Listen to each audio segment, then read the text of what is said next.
Good morning. നിങ്ങൾക്കെല്ലാവർക്കും സുഖമാണല്ലോ അല്ലേ? നമ്മളിപ്പോൾ ഊർജ്ജതന്ത്രമാണ് പഠിക്കാൻ പോകുന്നത്.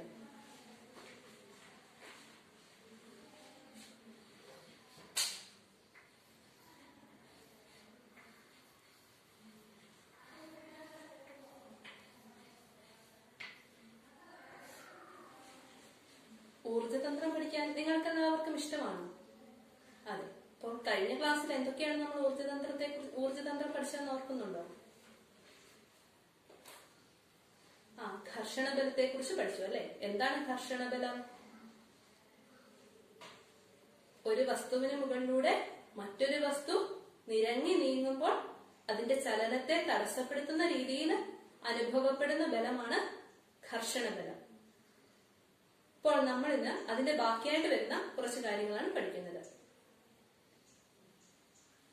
മത്സ്യത്തിന്റെ ആകൃതി എങ്ങനെയാണെന്ന് നിങ്ങൾ ശ്രദ്ധിച്ചിട്ടുണ്ടോ? എങ്ങനെയാണ്? രണ്ട് അഗ്രഭാഗങ്ങളിലേക്കും കൂർത്തിരിക്കുന്ന രീതിയിലാണ് അല്ലെ? ഇനി വിമാനത്തിന്റെ ആകൃതി എങ്ങനെയാണെന്ന് നിങ്ങൾ ശ്രദ്ധിച്ചിട്ടുണ്ടോ? അതിന്റെയും ആകൃതി രണ്ടഗ്രങ്ങളിലേക്കും കൂർത്തിരിക്കുന്ന രീതിയിലാണ്. അതെന്തിനു വേണ്ടിയിട്ടാണ് അങ്ങനെ ആക്കിയിരിക്കുന്നതെന്ന് നിങ്ങൾക്കറിയാമോ? ഘർഷണബലം കുറയ്ക്കുന്നതിന് വേണ്ടിയിട്ടാണ്. ഇനി നിങ്ങളെല്ലാവരും ശ്രദ്ധിച്ചിട്ടുണ്ടായിരിക്കും, വെള്ളം കോരുന്ന കപ്പിയില് എണ്ണയൊഴിക്കുന്നത് കണ്ടിട്ടുണ്ടോ? ഉണ്ട്. അതുപോലെ തയ്ക്കുന്ന മിഷനിലും നമ്മൾ എണ്ണ ഇടാറുണ്ട് അല്ലെ? എന്തിനു വേണ്ടിയിട്ടാണ് അങ്ങനെ ചെയ്യുന്നത്? അതും ഘർഷണബലം കുറയ്ക്കുന്നതിന് വേണ്ടിയിട്ടാണ്. അപ്പോൾ നമ്മൾ ഇന്ന് വിവിധ തരം ഘർഷണബലത്തെ കുറിച്ച് അത് കുറയ്ക്കുന്നതിന് വേണ്ടിയിട്ട് നമുക്ക് എന്തൊക്കെ ചെയ്യാൻ സാധിക്കുമെന്നും ഘർഷണബലം ഗുണകരവും ദോഷകരവുമാകുന്ന ചില സാഹചര്യങ്ങളും ഒക്കെയാണ് നമ്മൾ ഇന്ന് പഠിക്കുന്നത്.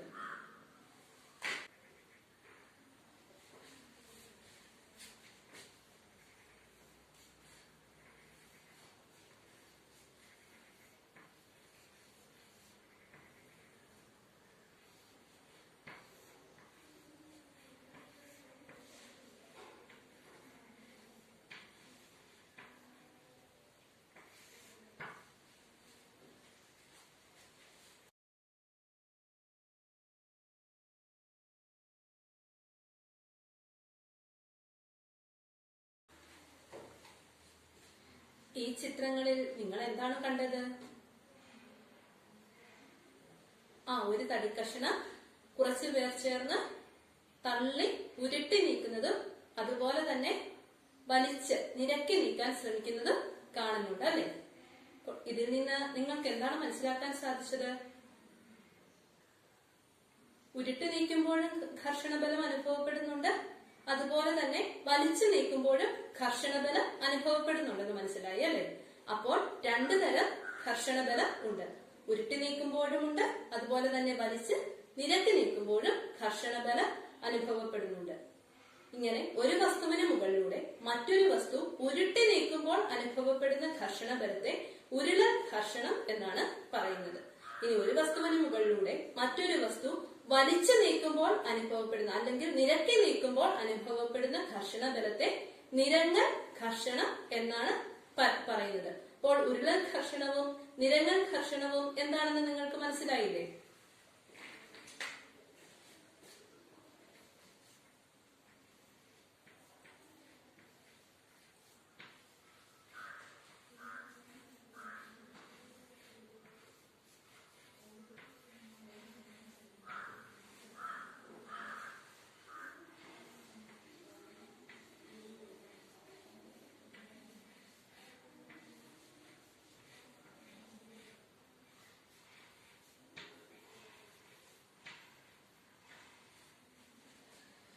ഇനി ഈ ഘർഷണബലം കൊണ്ട് എപ്പോഴും നമുക്ക് ഗുണം മാത്രമാണ് ഉണ്ടാവുന്നത്? ഗുണവും ദോഷവും ഉണ്ട് അല്ലെ? അപ്പോൾ നിങ്ങൾക്ക് രണ്ട് ഗുണങ്ങൾ പറയാവോ? ഘർഷണബലത്തിന്റെ രണ്ട് ഗുണം പറയാൻ പറ്റുമോ നിങ്ങൾക്ക്? നമുക്ക് തറയിലൂടെ നടക്കാൻ സാധിക്കുന്നത് തന്നെ ഘർഷണബലം ഉള്ളത് കൊണ്ടാണ് അല്ലെ? ശരിയാണ് പറഞ്ഞത്. മറ്റൊരു ഉദാഹരണം പറയാൻ പറ്റുമോ? തീപ്പെട്ടിക്കൊള്ളി വരച്ച് കത്തിക്കാൻ സാധിക്കുന്നത് ഘർഷണബലം ഉള്ളതുകൊണ്ടാണ്. ഇനി ഈ ഘർഷണബലം നമുക്ക് ദോഷകരമായി തീരുന്ന ഒന്ന് രണ്ട് സാഹചര്യം പറയാൻ പറ്റുമോ? യന്ത്രങ്ങള് തേഞ്ഞു പോകുന്നത് ഈ ഘർഷണബലം മൂലമാണ് അല്ലെ? ശരിയാണ് പറഞ്ഞത്. ഇനി മറ്റൊരു ഉദാഹരണം പറയാൻ പറ്റുമോ?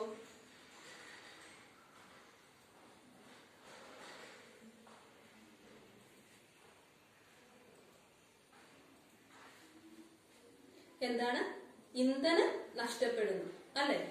ശരിയാണ് പറഞ്ഞത്. ഘർഷണബലം ദോഷകരമാകുന്ന സാഹചര്യങ്ങളാണ് ഇന്ധനം നഷ്ടപ്പെടുന്നത് ഒന്ന്, അതുപോലെ തന്നെ യന്ത്രങ്ങള് പെട്ടെന്ന് തേഞ്ഞു തീരുന്നു. അപ്പോൾ നിങ്ങൾ പറഞ്ഞത് ശരിയാണ്. ഇതിൽ നിന്ന് നിങ്ങൾക്ക് എന്താണ് മനസ്സിലാക്കാൻ സാധിക്കുന്നത്? ഘർഷണബലം കൊണ്ട് ഗുണങ്ങളും ദോഷങ്ങളും ഉണ്ട് എന്ന് മനസ്സിലാക്കാൻ സാധിച്ചു. ഇനി ഈ ഘർഷണബലം ദോഷകരമായിട്ട് മാറുന്ന സാഹചര്യങ്ങളിൽ ഈ ഘർഷണബലത്തെ നമുക്ക് കുറയ്ക്കാൻ സാധിക്കണം. അതെങ്ങനെയാണ് സാധിക്കുന്നതെന്ന് നിങ്ങളൊന്ന് ഗ്രൂപ്പ് കൂടി ചർച്ച ചെയ്യൂ. കണ്ടെത്തിയോ എല്ലാവരും? എന്താണ് കണ്ടെത്തിയത്? ഘർഷണം കുറയ്ക്കാൻ വേണ്ടി നമുക്ക് എന്ത് ചെയ്യാൻ സാധിക്കും? അതിന്റെ ആകൃതിയില് മാറ്റം വരുത്തുവാനേ സാധിക്കും അല്ലെ? ആദ്യം നമ്മൾ പറഞ്ഞായിരുന്നു, മത്സ്യങ്ങള് അതിന്റെ ആകൃതി രണ്ട് അഗ്രഭാഗങ്ങളിലേക്കും കൂർത്ത രീതിയിലായതുകൊണ്ട് ഘർഷണം കുറയുന്നു എന്ന് പറഞ്ഞായിരുന്നു.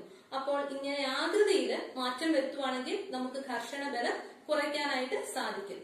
ഇങ്ങനെ ആകൃതിയിൽ മാറ്റം വരുത്തിക്കൊണ്ട് ഘർഷണബലം കുറയ്ക്കുന്നതിനെ നമ്മൾ ധാരാരേഖിതമാക്കൽ എന്നാണ് പറയുന്നത്. ധാരാരേഖിതമാക്കൽ.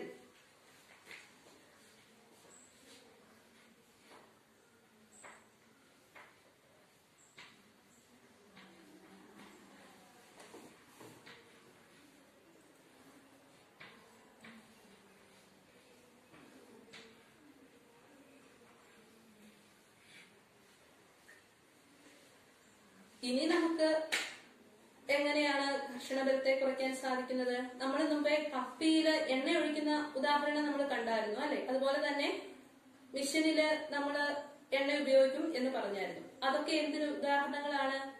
നമുക്ക് എണ്ണ, ഗ്രീസ് മുതലായ സാധനങ്ങളൊക്കെ ഉപയോഗിക്കുവാണെങ്കിൽ നമുക്ക് ഈ ഘർഷണബലത്തെ കുറയ്ക്കാനായിട്ട് സാധിക്കും. അപ്പൊ ഈ എണ്ണ, ഗ്രീസ് തുടങ്ങിയ സാധനങ്ങളെ നമ്മൾ എന്തെന്നാണ് പറയുന്നത്? സ്നേഹകങ്ങൾ. അപ്പോൾ സ്നേഹകങ്ങൾ ഉപയോഗിക്കുകയാണെങ്കിൽ നമുക്ക് ഈ ഘർഷണബലം കുറയ്ക്കാനായിട്ട് സാധിക്കും.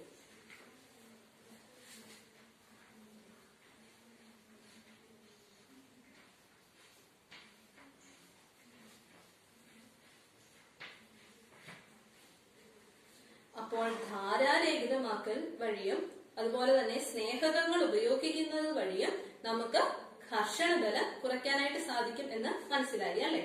അപ്പോൾ ഇന്നത്തെ ക്ലാസ്സിൽ നമ്മൾ എന്തൊക്കെയാണ് പഠിച്ചത്? ഘർഷണബലം രണ്ടു തരമുണ്ടെന്ന് പഠിച്ചു. എന്തൊക്കെയാണ്?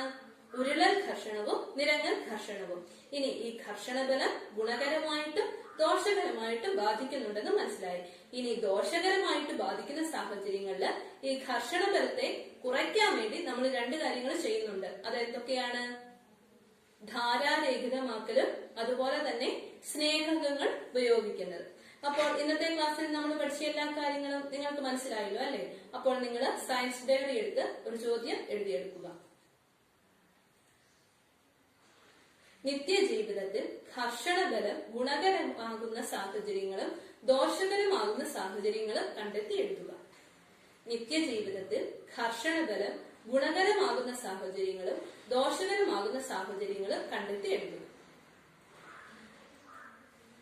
അപ്പോൾ നമ്മുടെ ഇന്നത്തെ ക്ലാസ് കഴിഞ്ഞു. അടുത്ത ക്ലാസ്സിൽ വരുമ്പോൾ എല്ലാവരും എഴുതിക്കൊണ്ട് വരണം.